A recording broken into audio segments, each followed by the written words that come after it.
John Constantine, a Hellblazer podcast.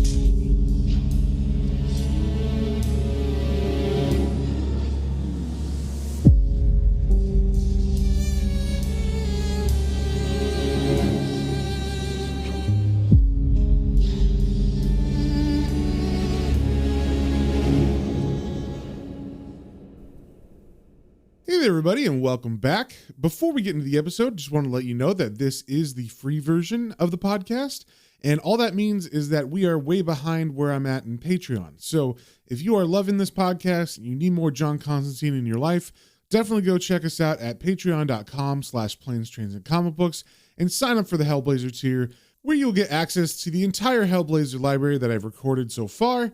And also you'll get access to the exclusive episodes of the Planes, Trains, and Comic Books main podcast. So if any of that sounds good to you, definitely go over to patreon.com/planes, trains, and comic books, all one word, and sign up there. And with that out of the way, let's get into the issue. Today we are reading Hellblazer number 62. And just a little recap on what happened in the last issue. We've been following John through a story arc called Guys and Dolls, where the first of the Fallen has been trying to figure out how to get around the deal he made with John when John was trying to figure out how to cure his cancer. And one way he thought he could do that was to get at a demon named Chantanelli that John was friends with. She was able to escape from hell and get away from him, and she came to John for help. We learned that this was not the first time she had come to John for help, because 4 years ago, she came to John with an angel who she was in love with, and they were both in love with each other, actually, and she was actually pregnant with the angel's baby, and this was going to be a problem, and she needed John to hide them. John, unfortunately, wasn't successful in hiding them from all of the people that were after her, and her love, the angel Tali, was killed by some heavenly hosts, and the baby was born and then taken from her. So it didn't go too well the first time, but she doesn't have any other options when the first is after her. So she does go to John again, and this time he is able to help her out. He actually carves a sigil onto her soul, and this sigil hides her from hell and any demons within. And we left the last issue with her having a clean slate, and then also her owing John some sort of favor. And that catches us up to where we're at now with issue 62. So first things first, we got the cover. We see John is by the ocean. He's on the coastline, and he's in a cemetery, and he's got a shovel, and it looks like he's about to dig up his own grave because it says Constantine on the headstone. And besides the Constantine one, there's a couple more headstones with names on them, and those names are the creators of this issue. We got Garth Ennis on the writing with Steve Dillon on the art. And we start off on the first page on the coastline of Ireland. John is looking out over the ocean, and he's in an old cemetery that is on the shoreline. And you can definitely tell that the headstones of all the graves are extremely worn, so this is a really old cemetery. And also there's like what used to be a church, but it's kind of just like a vague shape of a building with no roof. And John is smoking as he looks out over the ocean, and the narration says, "There's an old graveyard south of Liverpool, where the Irish sea spews toxic shit across a lonely shore. No one comes here now, not even to be buried. Nothing wakes the sleepers, nothing tramps across their beds, except for nosy bastards like me, of course. Pretty soon now, I'll finish this fag, and I'll pick up the spade, and then I'll start digging."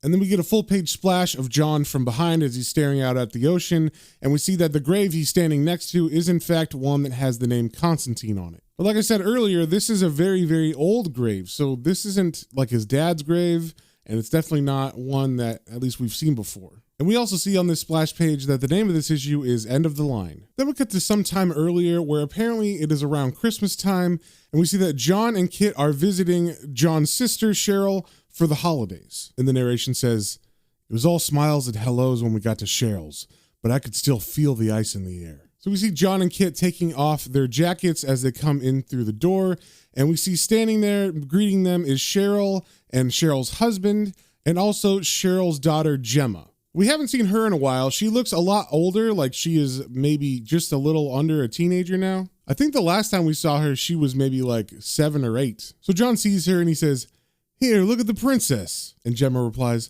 "Hello, Uncle John." And Kit is saying to Cheryl, "It's really good of you to ask us up." And Cheryl replies, "Nah, you're welcome anytime, love." So Cheryl goes to put some tea on, and as she does, she looks at John like with side eye, and John notices and kind of excuses himself and says he's going to give her a hand. And as John walks away, Kit turns to Gemma and says, "How are you?" And Gemma kind of sheepishly says, "Hi, Kit.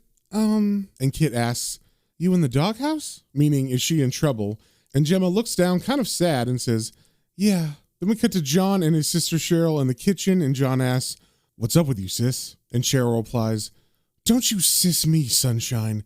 What have you done to Gemma? And John's kind of shocked. He says, what? I only just got here. And Cheryl's not buying it. She says, John, I'm ready to bloody well smack you one. Now, what sort of badness have you been putting in my little girl's head, for God's sake? And John still doesn't know what's going on, but he replies, I haven't seen Gemma for months, Cheryl. I thought you were having us up because it's Christmas next week, not to bite my sodding head off. And then Cheryl turns around and begins digging in a cupboard, and as she does that, she says, oh, is that right?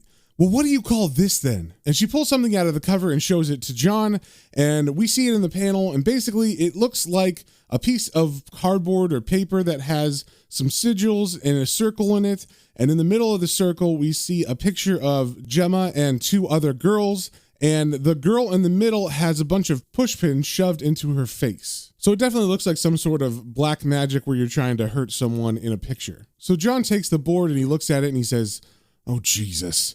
Here, hold on. You think I gave her this? And Cheryl replies, who else? And John looks at his sister kind of shocked and says, bloody hell, Cheryl. I've messed up my life good and proper with this bollocks. Why would I want to do the same to Gemma? She's my niece. And Cheryl looks very angry and says, she's my daughter. And at this, John walks over and puts his hands on her shoulders as he faces her, and he says, oh, Cheryl, I swear to God I didn't give her this, okay? I mean, did she say I did? And Cheryl replies, no, she won't tell me anything about it. And John asks, do you want me to help her? And at that, Cheryl just looks up at him kind of like, no, I do not. Then we cut to a little while later as they all sit in the living room and drink tea, and Kit is sitting next to Cheryl on the couch, and her husband Tony is sitting in his own chair, kind of in the same room with them, but he's actually listening to music, which is kind of rude. I don't know why you'd have company over and you're just listening to music, but at least he's listening through headphones and not bothering everybody else with the noise. So the last time we saw Cheryl was actually when John was dying from lung cancer, and when he thought there was no way out of it and he was definitely going to die, he went to all of his family members and friends and basically said his last goodbyes to them. So Cheryl is talking to Kit on the couch, and she's saying, and when he came back after he said we wouldn't see him again, I mean, I thought he was starting to sort himself out, but I found Gemma with that thing, and he was the first one I thought of, you know? And Kit replies, of course I do, Cheryl.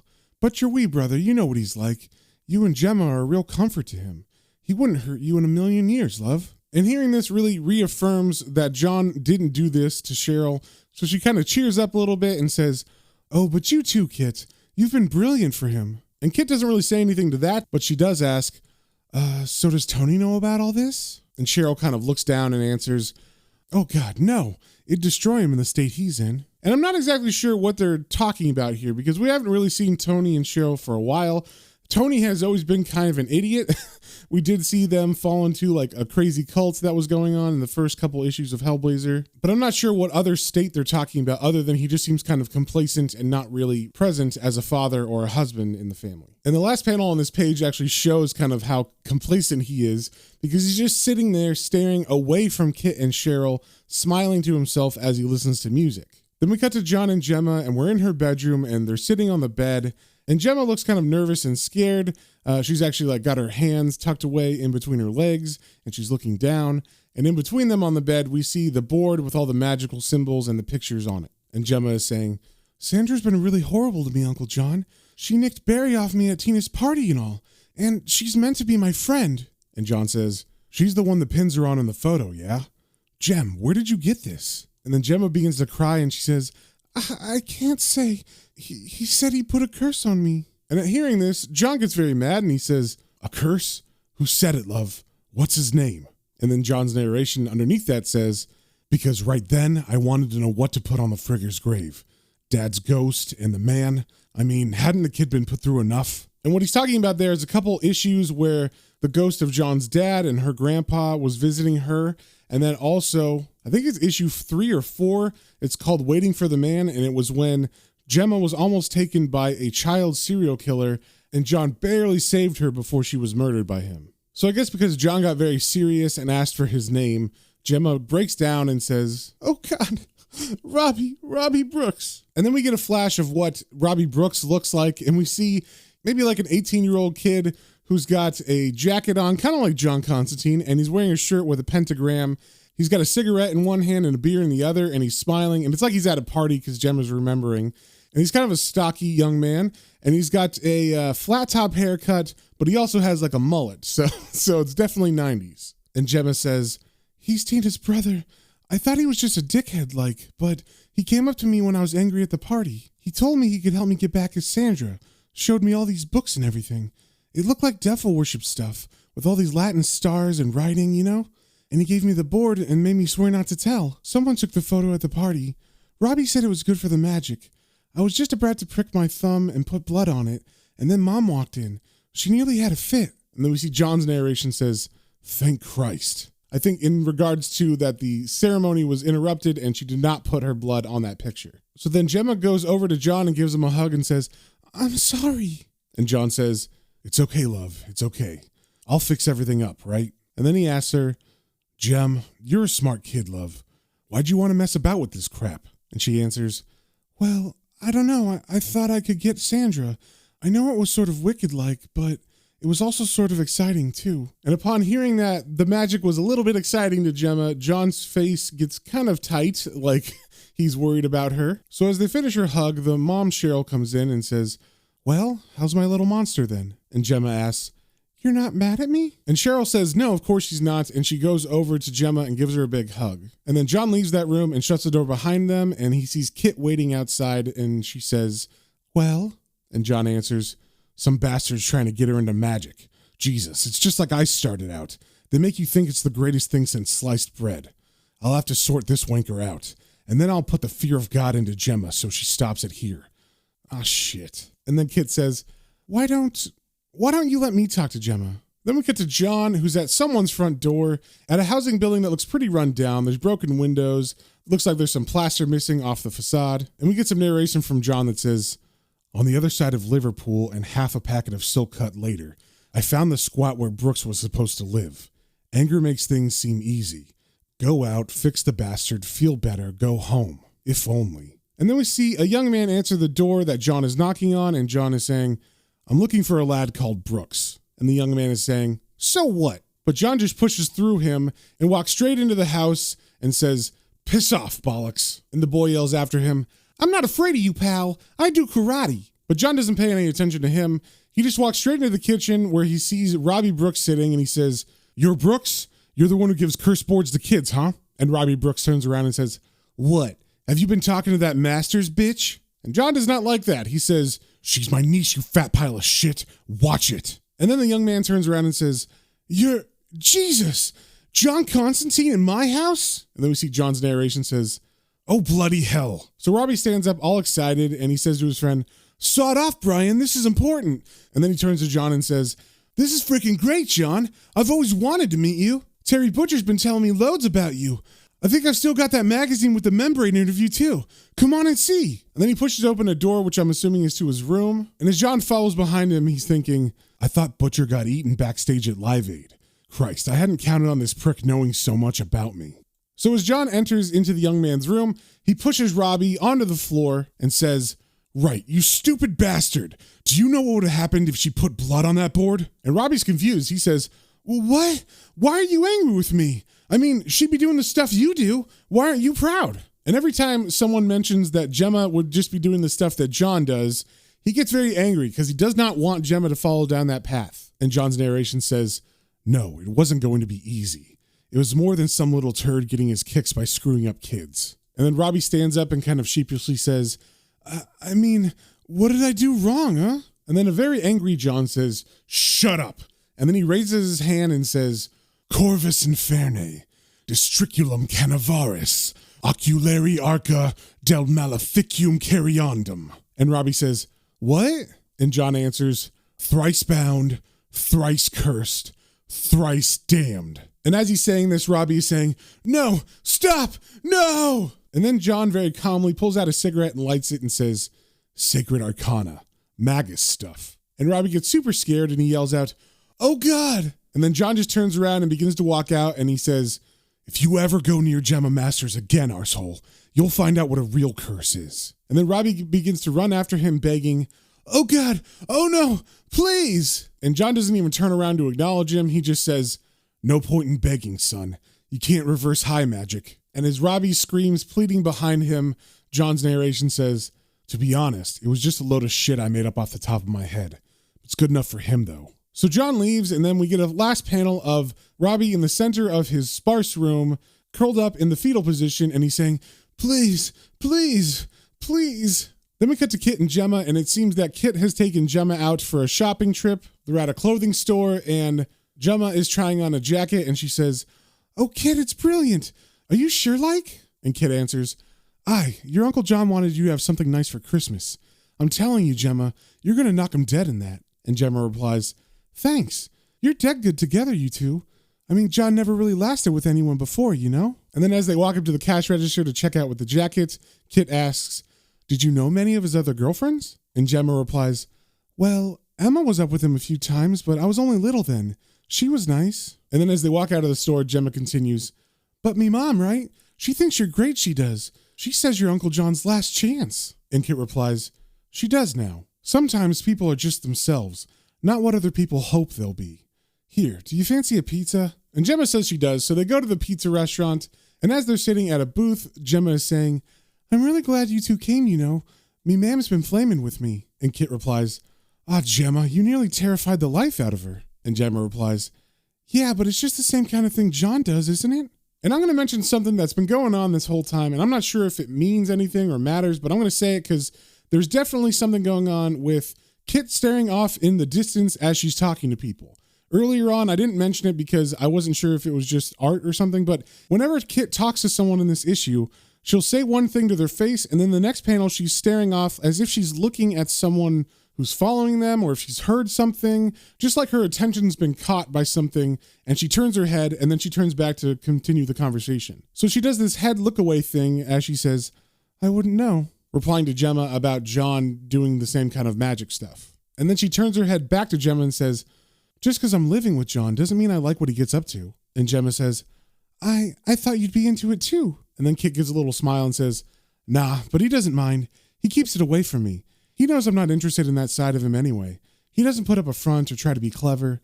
I just care about him, Gemma." And Gemma replies, "Oh, that's really nice. You must know what he's really like then, yeah?" And Kit asks, "Don't you?" And then when Gemma doesn't give an answer, Kit says, "He's good to you, Gemma. He brings you presents and all, and he helps you out, and he talks to you.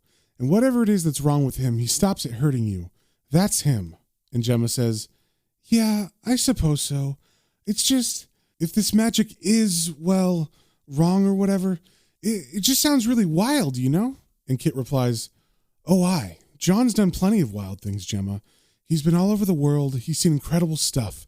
He's had the time of his life."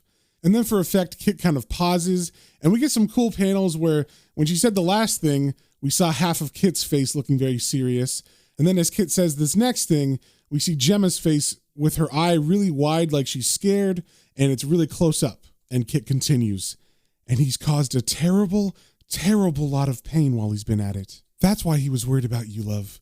He doesn't want you mucking up your life the way he did." And as they finish their meal, they stand up, and as they're about to leave, Gemma says, "Oh, I'm sorry.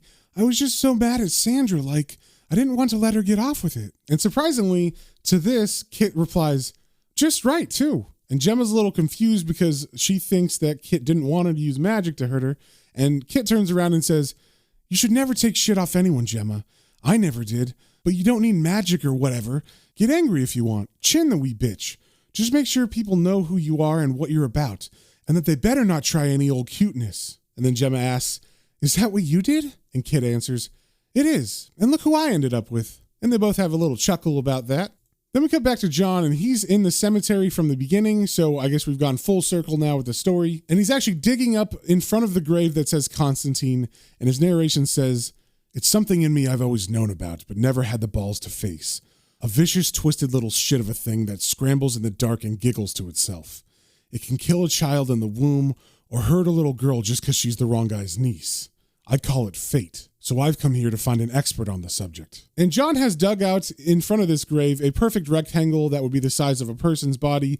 And he's only about 3 feet down, and he's already like sore from digging. And he says, "Christ, I should have brought Chaz for this. And then he lights a cigarette, and as he does, someone below him says, "You can stop digging now, you little bastard. I'm free." And we cut to a panel of a corpse rising from the muddy ground underneath Constantine's feet. And as he's pulling himself up out of the ground, he says, "You almost cut me in two with that cursed spade, you fool." And John replies, "Tough shit." And the corpse gets a kick out of this and says, "I see the family charm is as strong in you as ever.